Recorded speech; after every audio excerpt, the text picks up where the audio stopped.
Since the first fossil was discovered in 1856, we have called Neanderthals hairy primitives or uncivilized savages. However, over the last decade, science has revealed a shocking truth to us. They spoke, they painted, and they sought medicine for their sick families. And above all, they did not disappear, because they are still alive within the eyes you see in the mirror right now. In 2010, Dr. Svante Pääbo's team succeeded in decoding the Neanderthal genome for the first time. The results were astonishing. It was revealed that 1% to 4% of the genes in modern humans, excluding Africans, originated from Neanderthals. This is decisive evidence that our ancestors, Homo sapiens, met Neanderthals somewhere in the Middle East shortly after leaving Africa, where they interbred and formed families. However, their lives were not easy.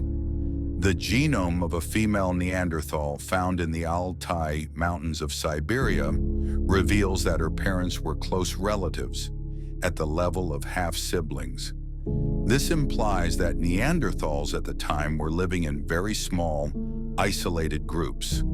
For a long time, we thought Neanderthals could only make animalistic sounds. But in 2007, the language gene FOXP2 was discovered in fossils from El Cedrón cave in Spain. Surprisingly, their gene was identical to that of modern humans. Genetically, they were already prepared to speak. Bones do not lie. Analysis of the internal structure of a Neanderthal hyoid bone found in Kibara Cave, Israel, showed that its microarchitecture was indistinguishable from that of modern humans. This is powerful evidence that they use their tongue and neck muscles in the exact same way we do to produce complex sounds. Their intellect was not merely for survival. Deep inside Bruniquel Cave in France, 300 meters from the entrance in pitch darkness, lies a mysterious structure. 176,000 years ago, early Neanderthals broke about 400 stalagmites to build a massive circular wall weighing 2.2 tons. This structure, possible only with perfect control of fire and social cooperation, may not have been a simple shelter, but a sacred space for their own rituals.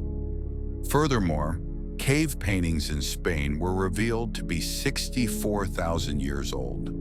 There were no modern humans in Europe at that time. In other words, the first artists to spray red pigment on walls and leave geometric patterns were none other than Neanderthals. What did they eat? DNA preserved in dental calculus shows that their diet varied by region.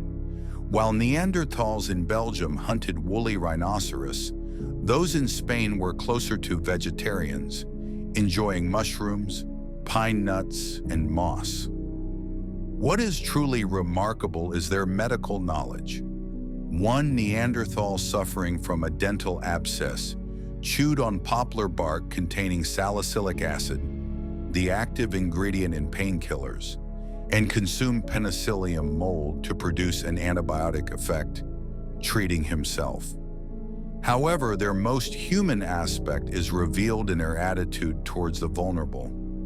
A fossil of a 6-year-old child found in Cova Negra, Spain, suffered from Down syndrome caused by a severe inner ear malformation. There is only one reason this child, who could neither hear nor balance well, survived for 6 years. It is because not only the mother, but the entire tribe cared for this child selflessly. They already possessed deep compassion and love. Then why did such intelligent and warm beings disappear? According to the latest dating, Neanderthals vanished from Europe about 40,000 years ago.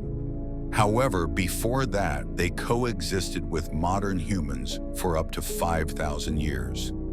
Supercomputer simulations indicate that rapid climate change was not the main cause of their extinction. The decisive factor was competition with us, Homo sapiens. When competing for similar resources, tiny differences decided the outcome. Slightly higher fertility rates or more efficient resource-gathering abilities of modern humans gradually pushed Neanderthals to the brink. They were not weak. They were simply outcompeted. About 40,000 years ago, as the last Neanderthal took their final breath, their era ended. But it was not a complete extinction. They left their genes to us, immunity to fight viruses, skin color, and perhaps even parts of our personality may be legacies they left behind. Remember this when you look in the mirror, that our lost brothers who loved life fiercely 40,000 years ago are still living and breathing within you.